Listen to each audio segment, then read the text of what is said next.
नमस्कार दोस्तों, सहस्त्र एजुकेशन प्लेटफॉर्म के यूट्यूब चैनल में आप सभी का स्वागत है। आज के इस वीडियो में हम पढ़ेंगे मैग्नेट और मैग्नेट से संबंधित पूछे गए प्रश्नों पर चर्चा करेंगे। तो चलिए वीडियो की शुरुआत करते हैं। तो सबसे पहले हम चुंबक क्या है और उससे संबंधित कुछ टर्म है उन्हें जान लेते हैं।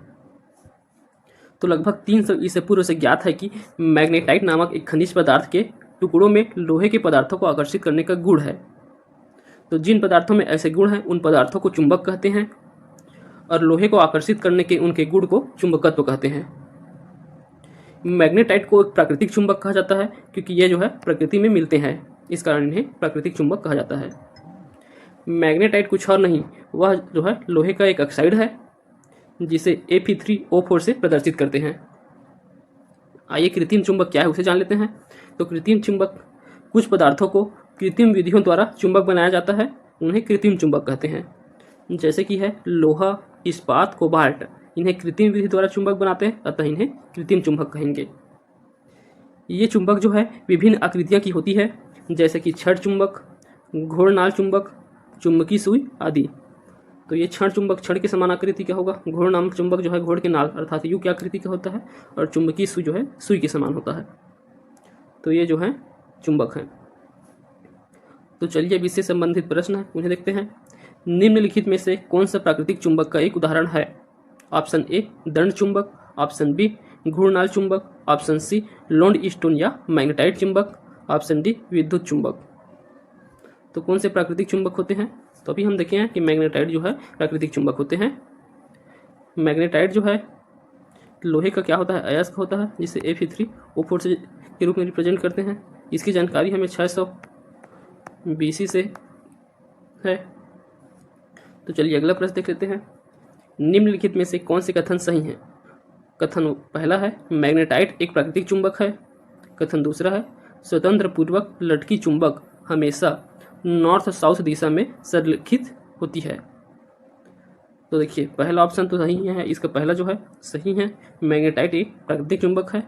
और दूसरा कि यह जो है इसको स्वतंत्र पूर्वक लटकाने से ये जो है उत्तर दक्षिण दिशा को दिखाता है, तो ये भी सही है। तो इस प्रश्न का सही उत्तर होगा ऑप्शन 1 और 2 दोनों सही। तो ऑप्शन 3 में दिया हुआ है। अब अगला प्रश्न देखने से पहले हम चुंबक के गुण को समझ लेते हैं। चुंबक में कुछ विशेष गुण होते हैं, वे कौन कौन से होते हैं? तो सबसे पहला गुण है आकर्षण का गुण। तो चुंबक में आकर्षण के गुण को अगर हम लोग समझे तो मान लीजिए हम इसके लिए क्या लेते हैं, एक चुंबक लेंगे।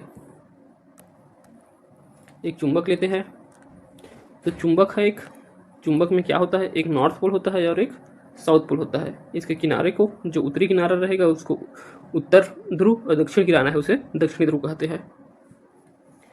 तो इसके आकर्षण गुण को समझने के लिए हम लोहे के कुछ बुरादे रखते हैं इसके पास, चुंबक के पास। तो हम लोहे की बुरादे के पास अगर हम चुंबक को लाते हैं तो क्या होगा, ये जो लोहे की बुरादे जो हैं चुंबक में चिपकने लगेंगे। तो चिपकने लगेंगे चुंबक में कुछ इस प्रकार। देखिए ज़्यादातर चुंबक को अगर हम करीब लाते हैं तो लोहे की बुरादे ज़्यादातर कहाँ चिपकते हैं, इसके किनारे में चिपकते हैं, मैक्सिमम जो बुरादे हैं वो। तो इससे हमें क्या निष्कर्ष निकलता है कि इनका आकर्षण का गुण है, चुंबक में जो आकर्षण का गुण है वे जो है चुंबक के दोनों किनारों पर अर्थात जो है उत्तरी और दक्षिणी ध्रुव है वहाँ जो है सर्वाधिक होता है, और इसका जो मध्य भाग है तो मध्य में जो है आकर्षण जो है कम होता है। तो ये जो है निष्कर्ष निकलता है इससे। चलिए अब इसके दूसरे गुण दिशात्मक गुण को जान लेते हैं। तो दिशात्मक गुण के लिए हम समझने के लिए क्या करेंगे, हम जो है एक चुंबक है उसे हम रस्सी से स्वतंत्र पूर्वक लटका देते हैं। एक रस्सी है उसमें जो है एक चुंबक को हम स्वतंत्र पूर्वक लटका देते हैं। तो इसमें भी नॉर्थ पोल और साउथ पोल रहते हैं। तो इसको स्वतंत्र पूर्वक लटकाने से जब ये स्थिर अवस्था में आएगा, चुंबक स्थिर अवस्था में आएगा तो इसका जो है एक ध्रुव जो है उत्तर की ओर प्रदर्शित करेगा और एक ध्रुव जो है दक्षिण की ओर प्रदर्शित होगा।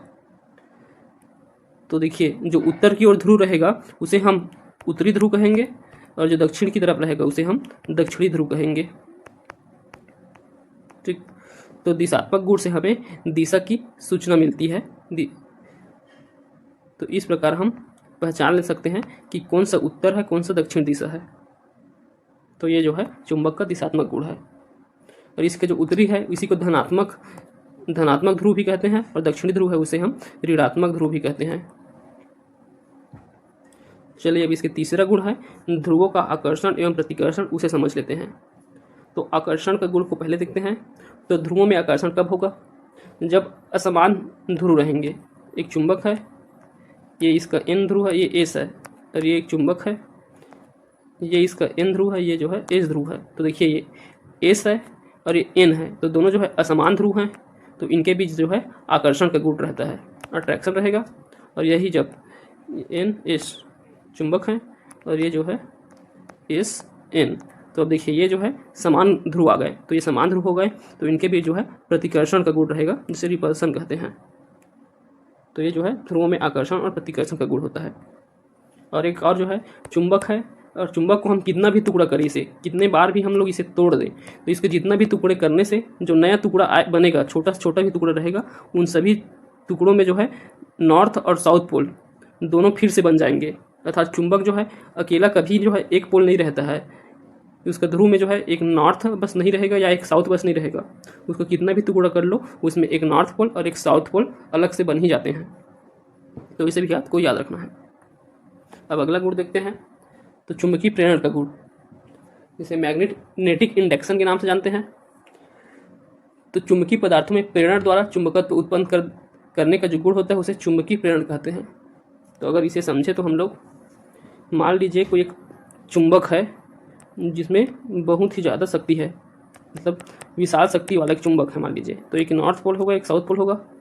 तो इसके सामने अगर हम कोई नर्म लोहे रख देते हैं, एक नर्म लोहा रख दिए हम, मान लीजिए एक नर्म लोहा है, तो इस चुंबक के प्रेरण गुण के कारण क्या होगा, ये प्रेरण गुण है चुंबक में, उसके कारण जो है ये नर्म लोहा भी एक चुंबक की तरह व्यवहार करने लगेगा। तो यहाँ नॉर्थ पोल बना हुआ है, तो इसका अपोजिट यहाँ साउथ पोल बनेगा, और उसके जो है अपोजिट में क्या बनता है, नॉर्थ पोल।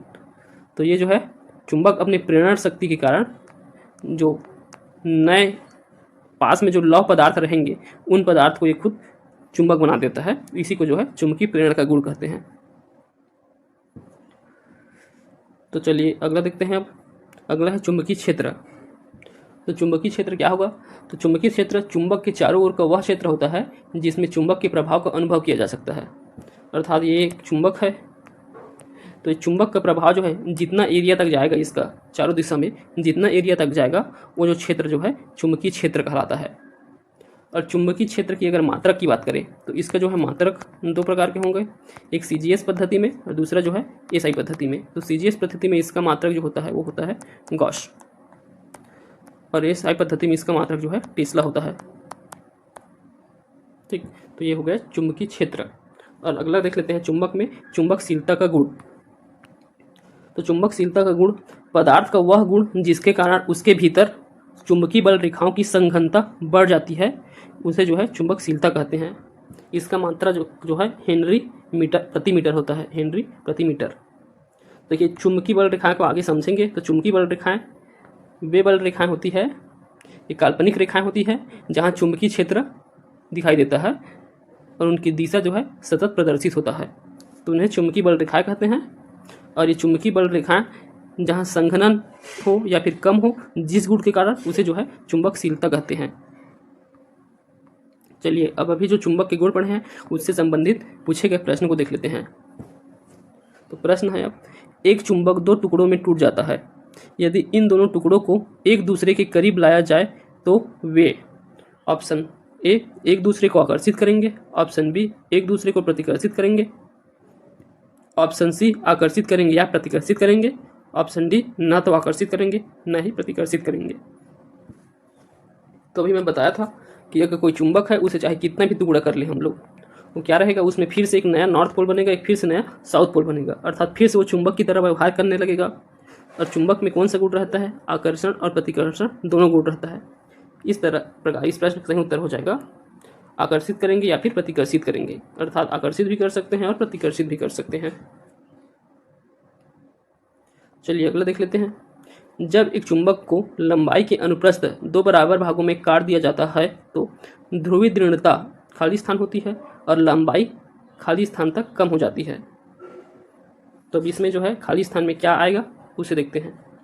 तो देखिए एक चुंबक है, उसको दो बराबर भागों में हम काट रहे हैं। तो अब इसकी लंबाई को देखिए, तो मान लीजिए जो पूरे बड़ा चुंबक था उसका लंबाई अगर L था, नहीं, 2L था मान लीजिए, अगर 2 बराबर भागों में काट रहे हैं तो 2L था। तो अब जो चुंबक है काटने के बाद इसके एक हिस्से का लंबाई L हो जाएगा, दूसरे हिस्से का लंबाई भी L हो जाएगा। तो इसके लंबाई में क्या प्रभाव पड़ा, लंबाई जो है आधा हो गया। तो लंबाई पूछा है खाली स्थान, तो लंबाई जो है टोटल का आधा हो गया। तो कौन कौन से ऑप्शन में है, ऑप्शन ए में है, ऑप्शन सी में है आधा आधा, तो ये दोनों कट जाएंगे। अब देखते हैं हम लोग ध्रुवीय दृढ़ता। तो ध्रुवीय दृढ़ता मतलब वही जो N और S में चुंबकत्व का जो गुण है वो कैसा होगा। तो अब देखें, तो अब जो है ये टुकड़े किए, तो उसके बाद ये जो नया टुकड़ा बना इसमें NS फिर बनेगा, और इसमें फिर टुकड़ा बनना है, इसमें भी N और S, ये गुण फिर से आ जाएंगे, मतलब फिर से नया चुंबक होगा। तो उनमें भी N और S फिर से बन रहे हैं, अर्थात इनकी ध्रुवीय दृढ़ता जो है कम नहीं होगा, तो ये जो है अपरिवर्तित रहेगा। तो इस प्रश्न का सही उत्तर हो जाएगा ऑप्शन ए, अपरिवर्तित हो जाएगा इसकी ध्रुवीय दृढ़ता, और लंबाई जो है आधी हो जाएगी 2 बराबर टुकड़ों में काटने से। चलिए अगला प्रश्न देखते हैं। चुंबकीय क्षेत्र का मात्रक होता है। तो चुंबकीय क्षेत्र अभी बताया हूँ, चुंबकीय क्षेत्र के एक CGS पद्धति में होता है और एक SI पद्धति में होता है। तो CGS पद्धति में गॉस होता है और SI पद्धति में क्या होता है, टेस्ला। तो यहाँ सिर्फ गॉस दिया हुआ है, तो इसका आंसर क्या हो जाएगा, गॉस। अगला है, यदि एक चुंबक को 2 भागों में विभक्त कर दिया जाए तो ऑप्शन ए, दोनों भाग पृथक पृथक चुंबक बन जाते हैं। ऑप्शन बी, एक भाग चुंबक तथा दूसरा भाग अचुंबक बन जाता है। ऑप्शन सी, एक भाग उत्तरी ध्रुव तथा दूसरा भाग दक्षिणी ध्रुव बन जाता है। ऑप्शन डी, दोनों भाग अचुंबकी बन जाते हैं। तो इसे कितने भी टुकड़ों में चुंबक को काट लो, वे जो है जितना भी टुकड़ा होगा वो पृथक पृथक से क्या बन जाता है, चुंबक बन जाता है। तो इस प्रश्न का सही उत्तर हो जाएगा ऑप्शन ए। अगला प्रश्न देखते हैं, किसी चुंबक की आकर्षण शक्ति सबसे अधिक कहाँ होती है। ऑप्शन ए, दोनों किनारों पर। ऑप्शन बी, चुंबकीय अक्ष पर। ऑप्शन सी, मध्य में। ऑप्शन डी, सभी जगह समान होती है। तो चुंबक की आकर्षण शक्ति सबसे अधिक होती है दोनों किनारों पर।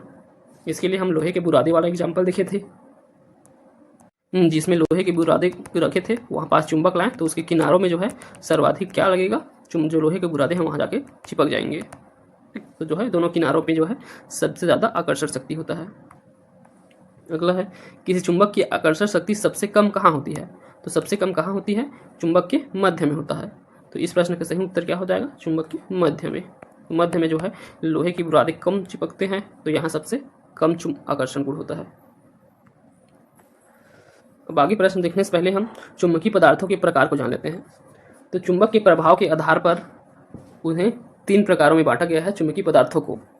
एक होता है अनुचुंबकीय, दूसरा होता है लवचुंबकीय, तीसरा होता है प्रतिचुंबकीय। तो सबसे पहले अनुचुंबकीय, ये चुंबक के प्रति कम आकर्षित होते हैं, तो इनमें आकर्षण शक्ति कम होता है। इनकी चुंबकशीलता धनात्मक होती है, तो इनकी चुंबकशीलता जो है धनात्मक होगी। इसके उदाहरण के रूप में आते हैं oxygen, aluminium, chromium, sodium, potassium और मैग्नीशियम। अगर दूसरा देखें लवचुंबकीय को, तो यह चुंबक के प्रति अधिक आकर्षित होते हैं, अतः इनकी चुंबकशीलता जो है अत्यधिक धनात्मक होंगे। जैसे उदाहरण के लिए लोहा हो गया, कोबाल्ट हो गया, निकिल, ये जो है लवचुंबकीय पदार्थ हैं। फिर तीसरा है प्रतिचुंबकीय, ये चुंबक के प्रति आकर्षण दर्शाने लगते प्रतिकर्षण दर्शाते हैं, तो ये चुंबक के प्रति प्रतिकर्षण दर्शाने लगते हैं, अतः इसका चुंबकशीलता जो है ऋणात्मक होता है। तो प्रतिचुंबकीय पदार्थों में प्रतिकर्षण दिखता है और इनकी चुंबकशीलता ऋणात्मक रहेगा। इसका उदाहरण देखें तो सोना, चांदी, कॉपर, बिस्मथ, हवा, जल, हाइड्रोजन, ये सब जो है प्रतिचुंबकीय पदार्थ के रूप में जाने जाते हैं। तो देखिए अनुचुंबकीय को याद रखने के लिए क्या करेंगे, इसमें एक ऑक्सीजन को आपको याद रख लेना है कि ऑक्सीजन जो है अनुचुंबकीय है। उसके अलावा जो एल्यूमिनियम है, क्रोमियम है, जिसके लास्ट में म दिखाए दे, वे सब जो है अनुचुंबकीय पदार्थ में आते हैं। तो ऐसे आप इसे याद रख सकते हैं। अब चलिए इससे जो है संबंधित प्रश्न कैसे पूछे जाते हैं उनको देख लेते हैं। तो निम्नलिखित में से कौन लौहचुंबकीय पदार्थ नहीं है। ऑप्शन ए लोहा, option B nickel, option C तांबा, ऑप्शन डी कोबाल्ट। तो लौहचुंबकीय पदार्थ, तो लौहचुंबकीय पदार्थ अधिक आकर्षण शक्ति वाले होते हैं। तो लोहा है, ये निकिल है, कोबाल्ट भी है। तांबा जो है ये जो है लौहचुंबकीय पदार्थ नहीं है, ये जो है प्रतिचुंबकीय पदार्थ है, इनमें प्रतिकर्षण का गुण रहता है। चलिए अगला प्रश्न देखते हैं। चुंबकीय पदार्थ वे होते हैं जो, ऑप्शन वे हमेशा किसी चुंबक की ओर आकर्षित हो, ऑप्शन बी चुंबक की ओर कभी आकर्षित ना हो, ऑप्शन सी हमेशा चुंबक से दूर हो जाए, ऑप्शन डी कोई विकल्प सही नहीं है। तो चुंबकीय पदार्थ में एक ऑप्शन को देख लेते हैं। क्या है, हमेशा चुंबक की ओर आकर्षित हो बोला गया है। तो हमेशा चुंबक की ओर सिर्फ आकर्षित हो ऐसा जरूरी नहीं है, प्रतिकर्षित भी होता है। चुंबक की ओर कभी आकर्षित ना हो तो ये भी नहीं होगा, क्योंकि आकर्षित भी होता है। हमेशा चुंबक से दूर हो जाए तो दूर हो जाए अर्थात प्रतिकर्षण, तो हमेशा प्रतिकर्षण भी नहीं होता है। तो ये तीनों जो है गलत है, अतः इनमें से कोई नहीं जो है इसका सही उत्तर हो जाएगा। आगे प्रश्न देख लेते हैं। एक शिक्षक ने तांबे के तार के एक लंबे टुकड़े को एक लोहे की कील पर कुंडल के रूप में लपेटा। परिपथ पूर्ण करने के लिए तार के खुले सिरे को स्विच के रास्ते एक सेल से जोड़ा गया है। स्विच बंद करने पर क्या होगा? तो अब जो है ये व्यवहारिक है, ये चुंबक के जो प्रकार हैं उनमें से जो है इसका व्यवहारिक प्रश्न है। तो चलिए इसे देखते हैं। तो इसमें बोला गया है एक लोहे का एक कील है, मान लीजिए एक लोहे का कील है, इसमें जो है तांबे की तार, तो लोहे का कील है तो वो जो है लचुंबकीय पदार्थ हो गया। उसमें जो है एक तांबे का जो वायर लेते हैं और उसके साथ इसमें कॉइल बना देते हैं, और ये जो तांबे का वायर है वो किससे कनेक्ट है? एक सेल से कनेक्ट है। यहाँ एक सेल लगा हुआ है, मतलब सप्लाई दिया गया है सेल से, और इसे जोड़ा गया है स्विच से। ठीक, तो जब हम इसमें स्विच ऑन कर रहे हैं तब क्या होगा? ये इसमें जो है विद्युत धारा प्रवाहित होगा, और विद्युत धारा प्रवाहित होने के कारण ये जो तांबा है, ये इस तांबे में भी जो है धारा प्रवाहित होगा, और जो लोहा लगा हुआ है वो जो है चुंबक की तरह व्यवहार करने लगेगा। तो इसमें प्रतिकर्षण आ जाएगा चुंबक में, और वो जो है चुंबक की तरह व्यवहार करेगा। और जब हम इसके स्विच को बंद कर देते हैं, इसमें क्या बोला है? स्विच को बंद करने की। तो जब स्विच को हम बंद कर देंगे तब क्या होगा? इसमें जो है विद्युत धारा प्रवाहित बंद हो जाएगा, और जो लोहा जो है वो क्या है? वो एक अस्थायी चुंबक की, उसका चुंबकत्व जो है नष्ट हो जाएगा। उसमें तांबे का कॉइल लिपटने की वजह से उसका चुंबकत्व जो है नष्ट हो जाएगा। इस तरह से वो जो है एक अस्थायी चुंबक की तरह व्यवहार करने लगेगा। तो लोहे की कील जो है एक अस्थायी चुंबक की तरह व्यवहार करने लगेगा। तो इस प्रश्न का सही उत्तर हो जाएगा ऑप्शन सी। अगला प्रश्न देखते हैं। तो प्रश्न जाने से पहले हम चुंबक के प्रकार को देख लेते हैं। तो चुंबक जो है दो प्रकार के होते हैं, एक अस्थायी चुंबक और दूसरा होता है स्थायी चुंबक। तो जाइए पहले अस्थायी चुंबक को जान लेते हैं। तो नर्म लोहा शीघ्र ही चुंबक बन जाता है और शीघ्र ही इसका चुंबकत्व समाप्त भी हो जाता है। तो इन्हें जो है अस्थायी चुंबक करेंगे, जो शीघ्र जो है चुंबक भी बन जाए और शीघ्रता से उनका चुंबकत्व समाप्त भी हो जाए, उसे जो है अस्थायी चुंबक कहते हैं। जैसे कि हम अभी देखें पिछले प्रश्न में इसमें कि एक लोहे का कील लिए थे, वो जो है उसने विद्युत प्रवाह करने से वो तुरंत चुंबक बन गया, और उसके बाद उसमें से विद्युत प्रवाह को हटाने से वे जो है क्या बन गया? अस्थायी चुंबक बन गया। तो मतलब उसमें से चुंबक समाप्त हो गया, तो वह जो है अस्थायी चुंबक कहलाता है। ठीक, अब इसके उदाहरण में देखें तो एक विद्युत घंटी होता है, ट्रांसफार्मर रोड होता है, डायनेमो होता है, ये सब जो है अस्थायी चुंबक के नर्म लोहे से बनाए जाते हैं। अब दूसरा है स्थायी चुंबक। ये जो है फौलाद या इस्पात कठिनता से चुंबक इस्पात के बने होते हैं। ये जो है कठिनता से चुंबक बनता है और कठिनता से ही इसका चुंबकत्व जो है समाप्त होता है।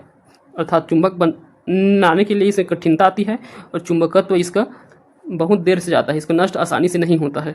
तो ऐसे चुंबक को जो है स्थायी चुंबक कहते हैं।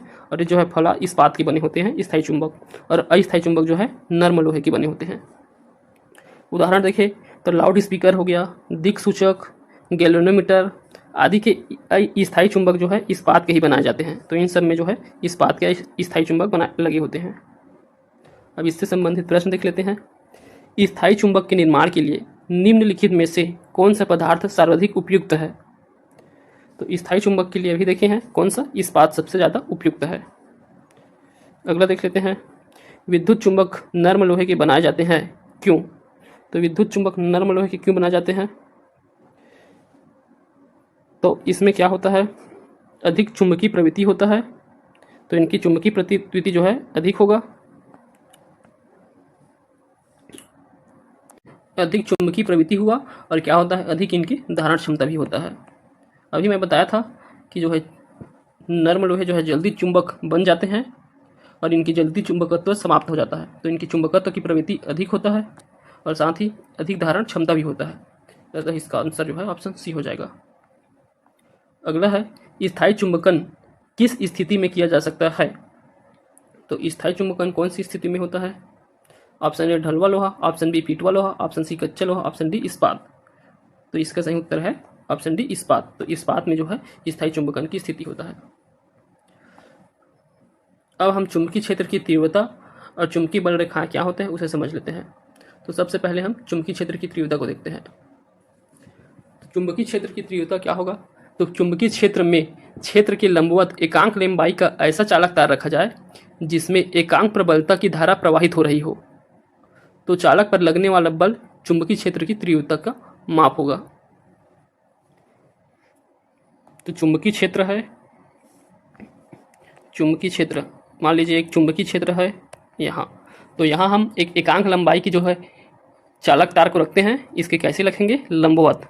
तो लंबवत रखने पर इसमें एक प्रबल धारा उत्पन्न हो जाता है, इसमें एक धारा उत्पन्न हो जाता है और चालक तार में लगने वाला जो ये बल है, इसी बल को हम इसके चुंबकीय क्षेत्र की तीव्रता कहेंगे। ठीक, तो ये हो गया इसका क्षेत्र। इसके लंबवत एक हम चालक तार रखते हैं, इस कारण जो है इसका विद्युत प्रवाह होगा। इसी शक्ति को इसका हम तीव्रता कहते हैं। अगर तीव्रता की मात्रा की बात करें तो ये जो है वेबर प्रति वर्ग मीटर होता है ना, तो वेबर प्रति मीटर वर्ग या फिर टेस्ला होता है इसका मात्रक। ठीक, तो ये जो है चुंबकीय क्षेत्र की तीव्रता। अगर चुंबकीय बल रेखाएं को देखें तो चुंबकीय बल रेखाएं एक काल्पनिक रेखा होता है, काल्पनिक रेखा होगा जो उस स्थान में चुंबकीय क्षेत्र की दिशा को सतत प्रदर्शित करता है। तो चुंबक जहाँ है वहाँ जो है चुंबकीय क्षेत्र की दिशा को प्रदर्शित करने वाला एक काल्पनिक रेखा होता है चुंबकीय बल रेखाएं। अब चुंबकीय बल रेखा में कुछ विशेष गुण होता है। तो पहला गुण यह है कि देखिए जब एक चुंबक है तो चुंबक के अगर बाहर की ओर देखें तो ये चुंबक के बाहर है, तो यहाँ जो है चुंबकीय बल रेखाओं की जो दिशा है वो कैसा होता है? ये नॉर्थ पोल है, वहाँ से लेकर के ये साउथ पोल तक। तो बाहर में जो है नॉर्थ पोल से साउथ पोल की ओर होता है इसकी दिशा, और अंदर में चुंबक के अंदर अर्थात इसका ये वाला हिस्सा देखिए अंदर में, तो चुंबक के अंदर चुंबकीय बल रेखाओं की दिशा जो है साउथ से नॉर्थ होता है, दक्षिण से उत्तर की ओर होता है। तो ये जो है चुंबकीय बल रेखा का पहला गुण हो गया। अगर चुंबकीय बल रेखा के और गुण देखें तो चुंबकीय बल रेखा जो है कभी एक दूसरे को नहीं काटेंगे, तो एक दूसरे को कभी नहीं काटते हैं, ये अलग ही अलग रहते हैं। चुंबकीय बल रेखा एक दूसरे को कभी नहीं काटेंगे। और एक होता है कि चुंबकीय क्षेत्र जहाँ प्रबल होता है, मतलब ज़्यादा चुंबकीय बल हो, वहाँ पे जो है चुंबकीय बल रेखाएं जो है नज़दीक नज़दीक होते हैं। तो ये इसका तीसरा गुण हो गया। और इसमें एक और गुण होता है कि एक समान चुंबकीय क्षेत्र हो। एक समान चुंबकीय क्षेत्र में जैसे ये एक समान चुंबकीय क्षेत्र का एग्जाम्पल है, इसमें जो है बल रेखाएं जो है, ये बल रेखा क्या होते हैं? इसके समांतर होते हैं, इसी के समांतर इसकी बल रेखा भी होगी और इसके बराबर भी होता है। तो बल रेखा जो है बल रेखाएं एक समान चुंबकीय क्षेत्र की स्थिति में ना, एक समान चुंबकीय क्षेत्र की स्थिति में बल रेखाएं जो है समांतर होंगे और बराबर होंगे। ठीक, तो ये चुंबकीय बल रेखाओं की गुण है। चलिए अब इससे संबंधित प्रश्न देखिए। चुंबकीय क्षेत्र की तीव्रता का मात्रक है ऑप्शन ए वेबर पर वर्ग meter, option B gauss, option C hertz, option D weber. तो चुंबकीय क्षेत्र की तीव्रता का मात्रक क्या था? वेबर प्रति वर्ग मीटर। अगला प्रश्न है चुंबक के बाहर चुंबकीय क्षेत्र रेखाओं की दिशा क्या होती है? तो चुंबकीय क्षेत्र रेखाओं की दिशा क्या होती है बाहर पूछा गया है ना। तो मान लीजिए एक चुंबक है, तो चुंबक में जो है एन एस है। अब इसके बाहर कैसे रहता है? ये एन है और एस है। तो बाहर में कहे रहेगा उत्तर से उत्तरी ध्रुव से दक्षिणी ध्रुव की तरह रहता है, और अंदर में जो है दक्षिणी ध्रुव से उत्तरी ध्रुव की ओर रहता है। तो ये जो है इसका सही उत्तर क्या होगा? बाहर पूछा गया है, तो उत्तरी ध्रुव से दक्षिणी ध्रुव की ओर इसकी चुंबकीय क्षेत्र की रेखा रहेंगे। अब जान लेते हैं क्यूरी ताप क्या होता है और डोमेन क्या होता है। तो क्यूरी ताप यह जो है वह ताप होता है जब कोई चुंबकीय अर्थात लौह चुंबकीय पदार्थ, कोई लौह चुंबकीय पदार्थ को गर्म करने से किसी तापमान पर उसकी जो है चुंबकीय शक्ति जो है खत्म हो जाता है।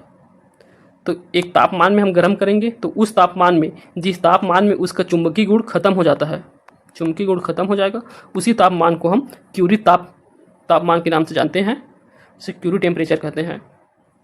ठीक, तो ये क्यूरी टेम्परेचर जो है इसका आधार क्या होगा? तो क्यूरी टेम्परेचर के अनुसार जो चुंबकीय प्रवृत्ति होता है, चुंबकीय प्रवृत्ति को हम के मान लेते हैं, वो जो है परम ताप T का व्युत्क्रमानुपाती होता है। अर्थात जैसे जैसे हम ताप बढ़ाते जाते हैं, टेम्परेचर बढ़ाते जाएंगे, उसकी चुंबकीय प्रवृत्ति जो है कम होता है। तो K is inversely proportional to 1/T। तो हम ताप जितना बढ़ाएंगे उसका जो है चुंबकीय प्रवृत्ति जो है कम होने लगता है। तो कुछ धातु हैं उनमें जो है चुंबकीय, उनका क्यूरी ताप जो है कितना होता है, उसे डायरेक्ट प्रश्न आते हैं तो उसे याद कर लेते हैं। तो कितना होता है देख लेते हैं क्यूरी ताप। तो देखिए जैसे कि कोबाल्ट है, तो कोबाल्ट का जो है क्यूरी ताप होता है 373 केल्विन। तो तापमान इसका केल्विन में रहेगा ना, तो कोबाल्ट का रहता है 373 केल्विन, निकिल का रहेगा 673 केल्विन और लोहा का रहेगा 973 केल्विन। 973 केल्विन, ठीक। तो इन सभी को आप याद रख ले। फिर अगला है डोमेन। तो डोमेन क्या होता है, किसी चुंबकीय पदार्थ में असंख्य परमाणुओं के समूह को डोमेन कहते हैं। तो कोई चुंबकीय पदार्थ है, वे जो है बहुत सारे परमाणुओं से बने होते हैं। कोई भी पदार्थ जो है सबसे छोटा क्या होता है, परमाणु होता है उसका सबसे छोटा हिस्सा। तो ये जो डोमेन है वे जो है बहुत सारे परमाणुओं का समूह होता है। चुंबकीय पदार्थों में असंख्य परमाणुओं के समूह को डोमेन कहते हैं और इसी डोमेन के कारण लौह पदार्थों में तीव्र चुंबकत्व का गुण होता है। ठीक, तो ये हो गया डोमेन। चलिए अब प्रश्न देख लेते हैं। दो चुंबकीय ध्रुवों के बीच लगने वाला बल निम्नलिखित में से किस पर निर्भर नहीं करता। तो किस पर निर्भर नहीं करेगा बल, तो आप इसके लिए भी जान लेते हैं। बल का एक फार्मूला होता है, दो चुंबकीय ध्रुवों के बीच लगने वाले बल के लिए एक फार्मूला होता है F = म्यू m1 × m2/r²। तो ये कूलाम का नियम से संबंधित है। ये जो है कूलाम के नियम के द्वारा निकला गया है, जिसमें जो है ये चुंबक के दोनों ध्रुवों के जो ध्रुवों का सामर्थ्य होता है, जो ध्रुवों का सामर्थ्य है उनका गुणनफल जो है बल के समानुपाती होता है तथा उन दोनों ध्रुवों के मध्य की दूरी वो जो है उसका वर्ग बल के व्युत्क्रमानुपाती होता है। तो इस ध्रुवों के सामर्थ्य पे निर्भर है और ये जो है दूरी है इस पे भी निर्भर है और ये जो है नियतांक है। तो देखिए इसका ध्रुवों के सामर्थ्य पर निर्भर करता है तो नहीं पूछा गया है। ध्रुवों के बीच की दूरी पर भी निर्भर करता है, चुंबक के आकार पर निर्भर नहीं करता। ये जो है इसके माध्यम का लिए रहता है, तो माध्यम पर भी निर्भर करेगा परंतु जो है चुंबक के आकार पर निर्भर नहीं करेगा। तो इस प्रकार जो है इस प्रश्न का सही उत्तर है सी। अगला है क्षण चुंबकों को संग्रहित करते समय निम्नलिखित में से कौन सी सावधानी बरतनी चाहिए। ऑप्शन ए, क्षण चुंबकों को जोड़ों में इस प्रकार संग्रहित किया जाना चाहिए कि समान ध्रुव एक ही तरह हो। ऑप्शन बी, क्षण चुंबकों की एक जोड़ी को लकड़ी के टुकड़े से अलग किया जाना चाहिए। ऑप्शन सी, क्षण चुंबकों के सिरों को नर्म लोहे के टुकड़ों से जोड़ा जाना चाहिए। ऑप्शन डी, उपयुक्त में से कोई नहीं। तो यहाँ चुंबक के संग्रहित करने के लिए पूछा गया प्रश्न। संग्रहित करने से तात्पर्य है कि हम लोग कैसे जो है चुंबक को सुरक्षित से रख सकते हैं। तो चुंबक को सुरक्षित रखने के लिए हमें क्या करना चाहिए। ऑप्शन बी को देखिए, जो है चुंबक के जोड़ों को लकड़ी के टुकड़े से अलग करके रखते हैं। तो क्षण चुंबक रहता है, तो ये क्षण चुंबक है, मान लीजिए इसमें दो क्षण चुंबक लिए, तो इन्हें एक साथ संरक्षित करके रखना है। तो उन्हें एक साथ संरक्षित करके रखने से उनका चुंबकत्व नष्ट होने की संभावना रहेगा। इसलिए हम लोग यहाँ पास एक लकड़ी का टुकड़ा रख लेंगे, उसके बाद ये जो है अलग हो जाएंगे, दोनों सेपरेट हो जाएंगे। तो इसके लिए आइसोलेटर का काम करेगा। तो इस प्रकार संरक्षित रहने से उनके चुंबकत्व का खतरा नहीं होता है। अगला प्रश्न देख लेते हैं। किसी चुंबकीय पदार्थ को विचुंबकीय किया जा सकता है। तो चुंबक को डीमैग्नेटाइज करना है विचुंबकीय, तब क्या मेथड से कर सकते हैं। ऑप्शन ए है हथौड़े से पीटकर, ऑप्शन बी है गर्म कर, ऑप्शन सी उपयुक्त दोनों, ऑप्शन डी इनमें से कोई नहीं। तो विचुंबकीय करने के लिए हथौड़े से पीट कर सकते हैं या गर्म करके। तो हथौड़े से पीटने से और गर्म करने से और साथ ही किसी ऊंचाई से नीचे में फेंक देने से क्या होता है, चुंबक का जो चुंबकत्व शक्ति है वह नष्ट होने लगता है, अर्थात वह विचुंबकीय होने लगता है। ठीक, तो ऐसे करने से चुंबक का चुंबकीय गुण नष्ट हो जाएगा। तो इसके आधार पर इस प्रश्न का उत्तर हो जाएगा ऑप्शन सी, उपयुक्त दोनों। अगला देख लेते हैं। लौह चुंबकीय पदार्थों के भीतर परमाणुओं के असंख्य अति सूक्ष्म संरचनाओं को क्या कहा जाता है। ऑप्शन ए परिनालिका, option B toroid, option C domain, option D इनमें से कोई नहीं। तभी मैं बताया कि जो चुंबकीय पदार्थ के भीतर क्या होता है, परमाणुओं की असंख्य अति सूक्ष्म संरचना होती है, उन्हें क्या कहते हैं, तो उसे डोमेन कहते हैं। तो इसे याद रखना है आपको। लोहा का क्यूरी ताप होता है तो अभी क्यूरी ताप पढ़े। क्यूरी ताप क्या होता है? वह ताप जिसमें जो है कोई पदार्थ जो है उसके चुंबकीय गुण को खो देता है। कोई चुंबक जो है अपने चुंबकीय गुण खो दे, वे जो है क्यूरी ताप कहलाता है। तो लोहे के लिए चुंबकीय ताप क्या होगा? तो लोहे के लिए था 973 केल्विन था। तो 973 केल्विन में देखे थे, तो इसको केल्विन है, इसको अगर हमें चेंज करना है किसमें, इसमें ऑप्शन दिया हुआ है सेंटीग्रेड में। तो 900 केल्विन को सेंटीग्रेड में चेंज करने के लिए क्या करते हैं हम, 273 से घटा देंगे। 273 से घटा देंगे तो कितना आ जाएगा, तो 700 समथिंग आएगा। पर यहाँ 700 में ऑप्शन नहीं दिया है, तो ये ऑप्शन दिख रहा है, तो मान लीजिए इससे हम लोग आंसर ले सकते हैं अगर ऑप्शन नहीं है तो। ठीक, चलिए अगला प्रश्न है, विद्युत चुम्बकीय प्रेरण के नियमों का उपयोग निम्न में से किसको बनाने में उपयोग किया जाता है? तो विद्युत चुम्बकीय प्रेरण का उपयोग किसके लिए करते हैं? तो हम करते हैं इसका प्रयोग जो है जनरेटर को बनाने के लिए, जनित्र बनाने के लिए हम विद्युत चुम्बकीय प्रेरण का प्रयोग करते हैं। साथ ही ट्रांसफार्मर में भी प्रयोग होता है, विद्युत चुम्बकीय प्रेरण का प्रयोग ट्रांसफार्मर में भी होता है। अगला देखते हैं, निम्नलिखित में से कौन अचुंबकीय पदार्थ है? तो अचुंबकीय पदार्थ पूछा गया है, तो चुंबकीय पदार्थ में कौन सा आएगा?